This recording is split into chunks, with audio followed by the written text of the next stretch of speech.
સૌથી મોટો મુદ્દો છે પાવર. ધ્યાનથી સાંભળજો કે પાવર સૌથી મોટો મુદ્દો છે. પાવર કોનો?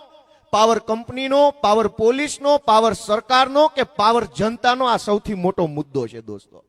આપણે એ નક્કી કરવાનું છે કે લાઈન તો નીકળી, પણ પાવર કોનો? પાવર જનતાનો હોવો જોઈએ. આજે જનતાનો પાવર નથી હાલતો. આજે તો નેતાનો પાવર, કંપનીનો પાવર, સરકારનો પાવર ચાલે છે. અને એટલે હું તમને વિનંતી કરું છું કે જનતાના પાવરને આપણે બધાએ ઓળખવો પડશે. જનતાનો પાવર કેવો હોવો જોઈએ એ સરકારને બતાવવું પડશે.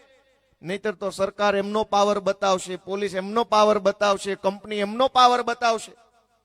આપણો પાવરની તાકાત શું છે હું તમને યાદ કરાવું. વિસાવદર વિધાનસભાની ચૂંટણીમાં કે જનતાનો પાવર કેવો હોય. જનતાનો પાવર જોવો હોય તો વિસાવદરની ચૂંટણી જોઈ લો કે વિસાવદરની એક સીટની ચૂંટણીની અંદર મુખ્યમંત્રી પ્રચાર કરતા હતા, ગૃહમંત્રી પ્રચાર કરે, વન મંત્રી, પાણી મંત્રી, કૃષિ મંત્રી, સહકાર મંત્રી, આખા ગુજરાતના તમામ મંત્રી, ધારાસભ્યો, સાંસદ સભ્યો, બુટલેગરો, ગુંડાઓ, લફંગાઓ બધા જ લોકો વિસાવદરની ચૂંટણીમાં પ્રચાર કરતા હતા. પણ સાચો પાવર જનતાનો હતો. એટલે જનતાના પાવરથી ગોપાલ ઇટાલિયા ધારાસભ્ય તરીકે બેઠો છે.